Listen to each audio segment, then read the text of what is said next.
ধরেন আপনি এই 2025 সালের ভোটার হালনাগাদে ভোটার হয়েছেন। এখন আপনার ছবি তোলা হবে এবং আপনার ফিঙ্গার নেওয়া হবে। এখন আপনার অনেকেই প্রশ্ন করেছেন, যারা আপনারা এবার ভোটার হয়েছেন, আপনার ফিঙ্গারপ্রিন্ট এবং আপনার ছবি নেয়ার কতদিন পরে আপনি এনআইডি কার্ড হাতে পাবেন। আপনারা সকলেই জানেন 20 জানুয়ারি থেকে নিয়ে 3 ফেব্রুয়ারি পর্যন্ত মোট 13 দিন বাড়িতে বাড়িতে গিয়ে যারা নতুন ভোটার হবে তাদের তথ্য সংগ্রহ করা হয়েছে।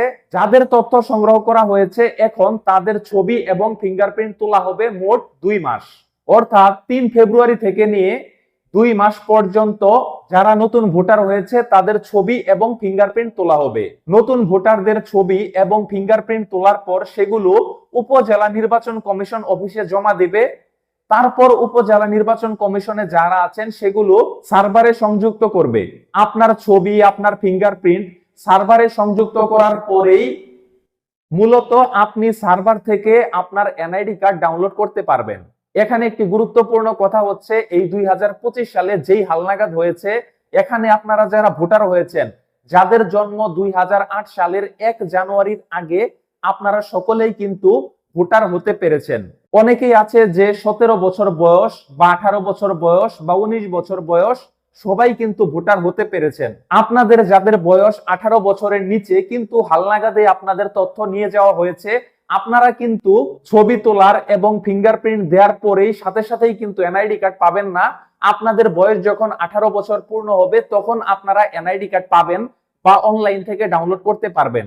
কিন্তু যাদের আপনাদের বয়স 18 বছর প্লাস হয়ে গেছে এবং এই হালনাগাদে ভোটার হয়েছেন, আপনি যখন ছবি তুলবেন এবং ফিঙ্গারপ্রিন্ট দিবেন, তারপর আপনার সেই ছবি এবং ফিঙ্গারপ্রিন্ট যখন উপজেলা নির্বাচন কমিশন থেকে সার্ভারে সংযুক্ত করবে, দেন আপনাদেরকে একটি ভোটার স্লিপ দেয়া হবে। সেই ভোটার স্লিপটি আপনি যত্ন করে রেখে দিবেন, কারণ সেই স্লিপের ভিতরে একটি নাম্বার দেয়া থাকবে। সেই স্লিপ নাম্বার দিয়ে আপনি অনলাইন থেকে আপনার এনআইডি কার্ডটি ডাউনলোড করতে পারবেন। মূলত আপনি যখন ছবি তুলবেন বা আপনি যখন ফিঙ্গারপ্রিন্ট দিবেন, ফিঙ্গারপ্রিন্ট এবং ছবি দেয়া সম্পন্ন হলেই আপনাদেরকে সেই কাঙ্ক্ষিত স্লিপটি দেয়া হবে। ধরেন আপনার 18 বছর হয়ে গেছে, আপনি এই হালনাগাদে ভোটার হয়েছেন, আপনি ছবি তুলেছেন, ফিঙ্গারপ্রিন্ট দিয়েছেন, তারপর আপনাকে একটি স্লিপ দেয়া হয়েছে। স্লিপ পাওয়ার সাথে সাথেই কিন্তু আপনার এনআইডি কার্ড ডাউনলোড করতে পারবেন না। আমি আগেই বলেছি ছবি এবং ফিঙ্গারপ্রিন্ট দেওয়ার কার্যক্রম চলবে 2 মাস পর্যন্ত।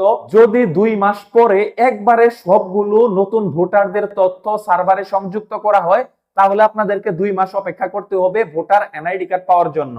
যদি এমন হয় যে আজকে যেই পরিমাণে ছবি বা ফিঙ্গারপ্রিন্ট নেওয়া হয়েছে সেগুলো আজকেই সার্ভারে সংযুক্ত করা হবে, কালকে যেগুলো নেওয়া হবে সেগুলো তারপরের দিন সার্ভারে সংযুক্ত করা হবে, এভাবে ধাপে ধাপে নতুন ভোটারদের তথ্যগুলো সার্ভারে সংযুক্ত করা হবে। সেক্ষেত্রে আপনি আপনার ফিঙ্গার এবং ছবি তোলার পরে আপনাকে যে স্লিপ দেওয়া হবে সেই স্লিপটি পাবার 1 সপ্তাহ বা 15 দিন পরেই আপনি সেই স্লিপটি দিয়ে আপনার ভোটার আইডি কার্ড ডাউনলোড করে সেটি লেমিনেটিং করে ব্যবহার করতে পারবেন। আমি আশা করি আপনারা বুঝতে পেরেছেন যে আপনারা ছবি তোলার কতদিন পরে এনআইডি কার্ড হাতে পাবেন। আমি আপনাদেরকে একটি কথা বলবো, আপনি যখন ছবি তুলবেন বা ফিঙ্গারপ্রিন্ট দিবেন তখন আপনাদেরকে যে স্লিপটি দেওয়া হবে সেই স্লিপটি আপনি যত্ন সহকারে রেখে দিবেন। যদি স্লিপটি হারিয়ে যায় বা সেই স্লিপ নাম্বারটি যদি আপনার মনে না থাকে, সেক্ষেত্রে আপনি এনআইডি কার্ড ডাউনলোড করতে পারবেন না। তো আজ এ পর্যন্তই, সবাই ভালো থাকবেন। আল্লাহ হাফেজ।